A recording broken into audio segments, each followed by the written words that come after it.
और दस्तक में अब बात बजट से आपकी उम्मीदों की। वित्त मंत्री प्रणब मुखर्जी की हर हरकत पर इस वक्त देश की नजर है। क्या आम और क्या खास, सब प्रणब दा से उम्मीद लगाए बैठे हैं। अब इंतजार है 26 तारीख का, जब एक बार फिर प्रणब मुखर्जी अपना ब्रीफ केस खोलेंगे। उनके खजाने से किसको क्या उम्मीदें हैं, आज तक उसी कड़ी की शुरुआत आज से करने जा रहा है। तो सबसे पहले शुरुआत रियल एस्टेट सेक्टर से। हर आम का सपना होता है कि उसका भी एक घर हो। प्रणब से जितनी उम्मीद घर खरीदने वाले कर रहे हैं, उससे कहीं ज्यादा उम्मीदें डेवलपर्स लगाए हुए हैं। सरकार भी मान रही है कि देश में 2.5 करोड़ घरों की कमी है। ऐसे में वित्त मंत्री जी से क्या उम्मीद लगाई जा सकती है।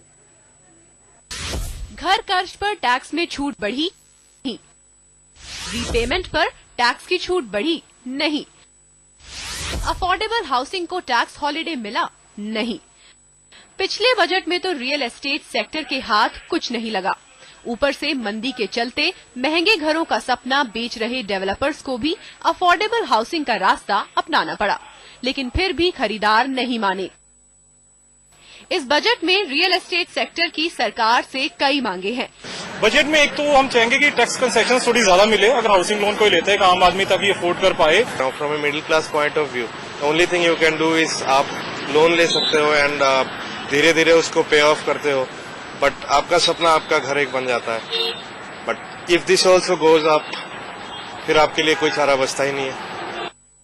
रियल एस्टेट की मांग है कि इस बजट में होम लोन्स पर ब्याज के रूप में दी जाने वाली छूट को 1.5 लाख रुपए से बढ़ाकर 3 लाख किया जाए।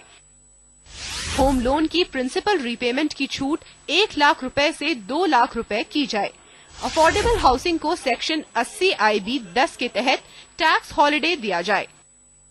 क्रेडाई नरेट को सरकार को रिक्वेस्ट कर रहे हैं कि तो 80 IB बेनिफिट जो है उसे एक्सटेंड किया जाए।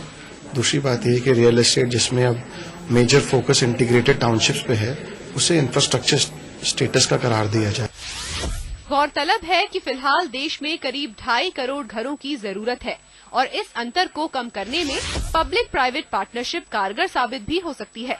डेवलपर हो या फिर सस्ते घर का सपना देख रहा खरीदार, सभी को बजट से उम्मीदें हैं और सरकार के सामने मांगे भी रख दी गई हैं। लेकिन इसका फायदा तभी होगा जब नतीजा सस्ते घरों के रूप में आम आदमी तक पहुंचे। कैमरा पर्सन मदन प्रसाद के साथ ऋचा रावत, दिल्ली आज तक।